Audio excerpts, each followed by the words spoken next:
Hello everyone, welcome to another video where for once we're not going out on track. Instead, I'm going to answer one of the questions that I get asked the most from viewers, and that is, what sort of rig do you use? Well, to be honest, we're not going to need long to do a tour of my rig in this room. There is very limited space, but the message I want to get across to any wannabe or newbie sim racer is not to be intimidated by the cost of setting up a sim racing rig. Well, when I started considering sim racing as a hobby back in 2020, the first thing I did was go to YouTube and search to see what equipment I needed. And I'll be honest, the results absolutely terrified me. Just enter a search into YouTube for sim racing rigs and you'll see all these magnificent, fantastic triple screen setups costing thousands of pounds. When I first saw that, my immediate thoughts were, well, I can't afford this and I haven't got the space. Well, I'm glad I persevered with it because now I'm in the position to reassure you that yes, you can do it on a budget and with very little space to play with. Let me show you how I've done it, and we'll start by going back in time just a few hours. This is my computer room in the daytime. It's the only free space at home for a PC, and it's also where I have to work every day. So having a permanent rig with triple screens just isn't a viable option for me, for two reasons. One, there's no room. Two, I only ever plan to be a casual sim racer. Sometimes just one race a week. At most, only 3 to 4 races per week. I need sim racing equipment that's easy to set up when I'm able to race, but won't take up too much room during the day. That's why the Playseat challenge has been absolutely fantastic for my needs. I can leave my pedal and wheels permanently attached to it, but it still folds flat to be tucked away easily. I'm able to stand it at the end of my desk while I work. It's not in the way and it takes up the tiniest amount of floor space. And when the time comes to race, I can change my room around in less than 2 minutes. Let's do it.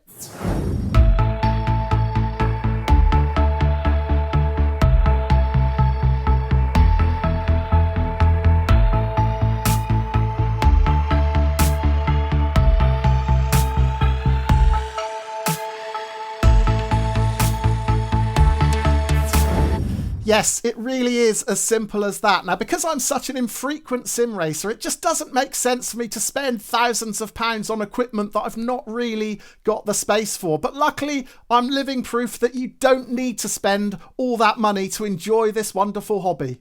Sure, you need a decent gaming PC that's capable of running the type of games that we play. I'll leave some details of my specs in the video description below. But as for the sim racing kit itself, well, if like me you're keen to keep the costs down, I'd really recommend checking some used or second-hand sites like eBay. That's where I started and it's still where I go to now. Or even better, join a sim racing community where there'll be hundreds of members on hand to give you any help and advice you need. They'll tell you what you need to look for and where you can find it. Well, as for me, I bought this Playseat Challenge second hand on eBay, and the Thrustmaster TX base with open wheel rim, I bought that from a guy on Discord. You may know him, his name's Ben. This is the wheel that has produced so many great videos on Labroca sim racing. In fact, the only thing I have bought from new are my pedals. The Thrustmaster T-LCMs are such a great introduction into load cell pedals, and for less than 200 quid, they're an absolute bargain, brand new. Now, if you don't even want to spend that much, no problem. I can thoroughly recommend the Logitech G920 wheel and pedals. That's what I ended up starting with when I first took up sim racing, and yet, once again, I found them second hand on eBay. The wheel and the pedals, both for less than 100 quid. All you need to do is watch some of my race videos. You'll see how much I enjoy sim racing, and now you'll know that I've spent as little money and used as little room space as possible to get there. Now, if you've got any questions whatsoever about what you might need to take up sim racing, please do feel free to get in touch. You can leave a comment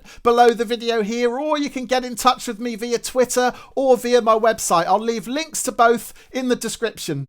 As always, thank you for taking the time to watch my video, and I hope you found it informative, whether you're a wannabe sim racer trying to get involved for the first time, or maybe you're just a viewer of my race videos and you're curious to find out what equipment I'm running with.